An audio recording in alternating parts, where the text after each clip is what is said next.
picture store at Nottingham Castle Museum and Art Gallery, where we store our fine art collection when it's not on permanent display.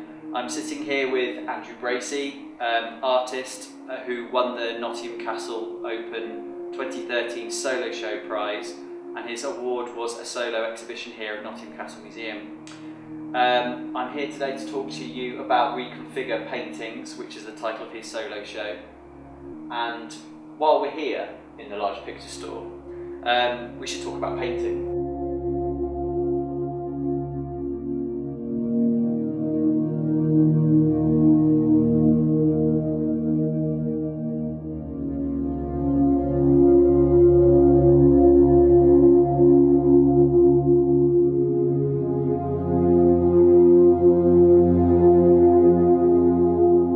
Historic paintings, or at least those from the 15th to 18th century from Europe, have interested you for a while now.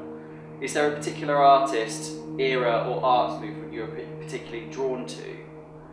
Or does the representation of the figure dictate your decisions to work with specific paintings? Yeah, I think that it is more the latter, because I think that with my own interest as a person, I've got definite early Renaissance, the kind of hyper-art period with Velázquez and Titian, I'm really drawn to. But for a body of work in terms of the paintings, then it's more about trying to capture something that's universal between all of these different movements, all of these different times, and it's more about what can I kind of do to try and have a conversation with this past, and this kind of idea of taking out the figure or replacing the figure, of then trying to pick up things that are outside of the normal kind of frame of reference when kind of figurative painting is being kind of discussed, looked at, kind of mulled over. It's often to the figure, and I guess I'm more interested in looking away from that of what is surrounding the figure, and often the period often that would be in a kind of a apprentice type culture, and this kind of idea that maybe it isn't the artist that has painted the backgrounds and the things that surround them, or what it is that I think there's something often that's quite inherently odd about the things that surround the figure, and they're often just blocked out because of the dominance of it. And I think in some ways it's about trying to put something in there that distracts the eye a little bit to look around.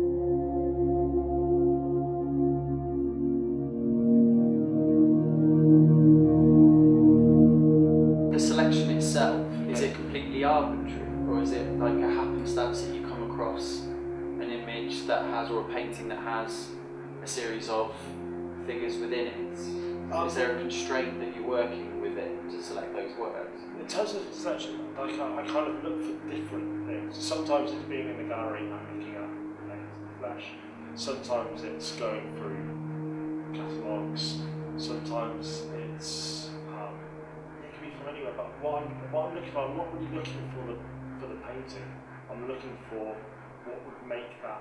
What would my painting do something different to the other ones that have been in the series? I'm looking to not repeat myself.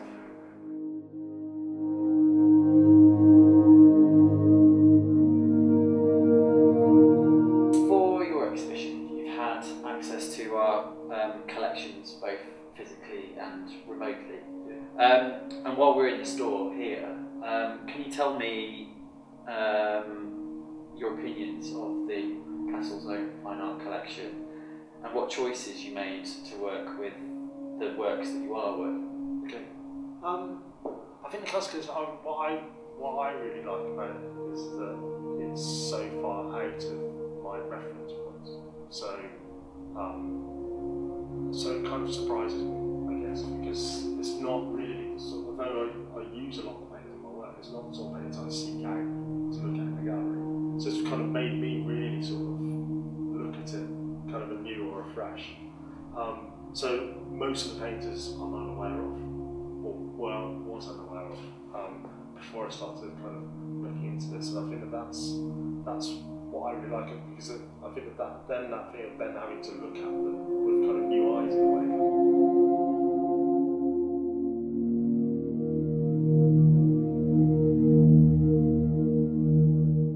hearing about the way that you use triangles and the way you paint the work, it seems quite repetitive or formulaic, and I wonder what are the actual decisions you were making when you're constructing the work.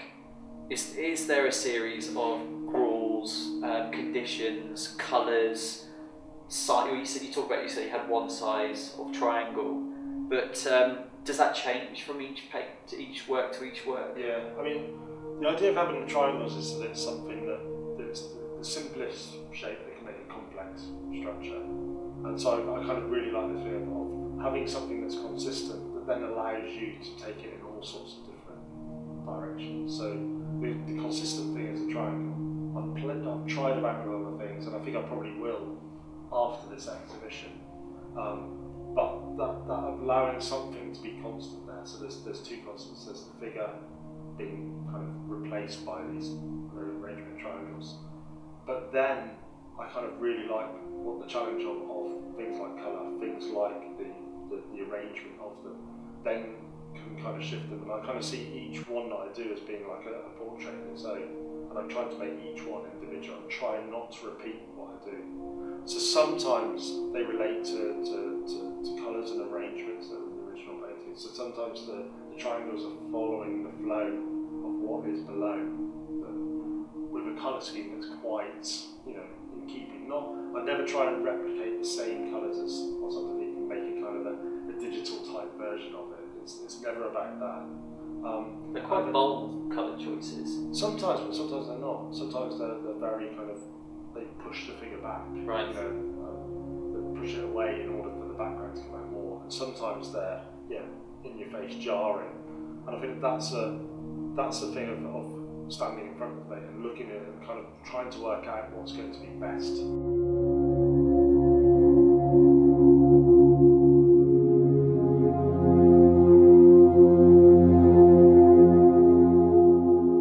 Exhibition, you plan to continue to paint either one or a few of the ReconFigure Painting series that you have on display. Now, painting them live in the gallery during opening hours throughout the course of the exhibition, it suggests that there hasn't been a kind of considered endpoint to maybe one of the works. Is that intentional, or is this an evolving exhibition? Or is that basically, will this ever stop? Is the end, for most artists, the beginning of the exhibition is the end of their work. For you, it's quite the reverse in a kind of strange sort of way. I think this kind of came out. I did a couple of paintings in the galleries earlier on, and I was kind of working out ideas where I was standing in front of the painting at an easel, painting my going over the top, as a kind of a reference to. Learning from reproducing painting. It's a classic teaching. Yeah, it's a school's thing, isn't it? And it was really interesting that one of the times I did it, there was a school doing it, and then of course I was there painting on top of the thing that was already there and doing something different to it, as opposed to trying to get a kind of a facsimile of the original. But that's kind of by the by. I think the reason why I kind of want to do one here, I haven't done this before, so it's kind of a test thing, and I think that maybe that's to do with the challenge, but I think that quite a lot of it was actually to do with kind of seeing that trying to find a way of bringing that process and that decision making into the gallery space that happens in the studio. And I'm really interested in this kind of play off between the studio as a place and the gallery as a place, and maybe trying to conflate the two a little bit. And I kind of really like this thing of, I think the one I'm going to do is the Leo and Cordelia one, which is the biggest painting.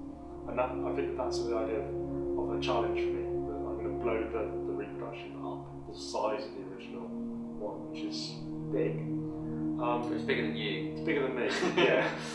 Whereas normally it's about scaling down to a smaller kind of reproduction to work on. So I kind of like this idea of like the gallery suddenly becomes a site of a challenge for the artist, but it also allows the viewers and the audience to